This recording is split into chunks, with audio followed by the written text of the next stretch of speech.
الحمد لله رب العالمين والصلاة والسلام على سيد المرسلين وعلى آله وصحبه أجمعين. أما بعد، عن معاذ بن أنس رضي الله عنه قال قال رسول الله صلى الله عليه وسلم: من أكل طعاما فقال الحمد لله الذي أطعمني هذا ورزقنيه من غير حول مني ولا قوة غفر له ما تقدم من ذنبه. سنن ابی داؤد۔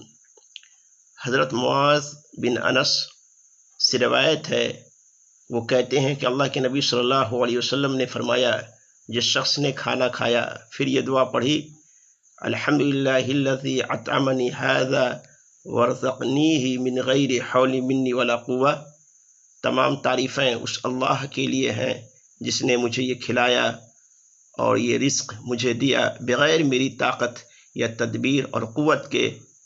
تو آپ صلی اللہ علیہ وسلم اس کی فضیلت بیان کرتے ہیں: غفر لہ ما تقدم من ذنبہ، تو اس کے اگلے گناہ معاف کر دیے جاتے ہیں۔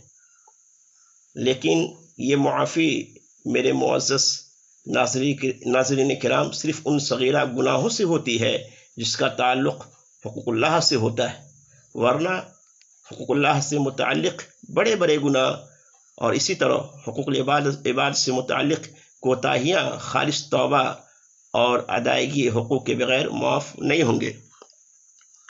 کھانا کھانے کے بعد پڑھی جانے والی دعاؤں میں سے ایک مشہور دعا یہ ہے: الحمدللہ الذی اطعمنا وسقانا وجعلنا مسلمین۔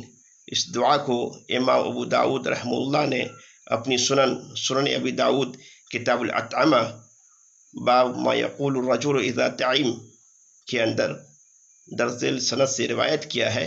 عن سفیان عن ابی ہاشم عن اسماعیل بن رباح عن ابی او غیرہ عن ابی سعید الخدری ان رسول اللہ صلی اللہ علیہ وسلم قال اذا فرغ من طعامہ قال الحمدللہ الذی اطعمنا وسقانا وجعلنا مسلمین۔ حافظ ابن حجر، حافظ امام ذہبی اور امام ابو حاتم رازی نے کہا ہے کہ اسماعیل بن رباح مجہول ہے اور شبہ تابعی ہے، اور اسی طرح اس حدیث کو امام العصر علامہ شیخ ناصر الدین البانی رحمہ اللہ نے بھی سنن ابی داؤد اور سنن ابن ماجہ میں ضعیف قرار دیا ہے۔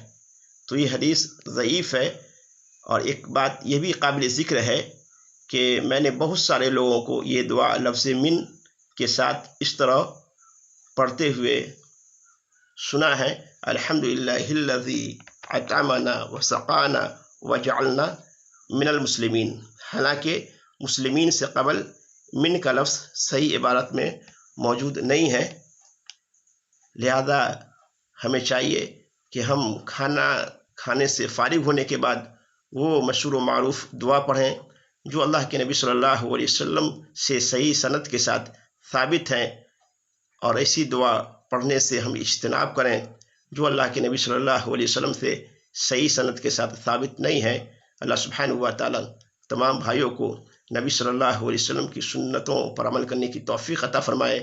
آمین۔ وآخر دعوانا الحمدللہ رب العالمین۔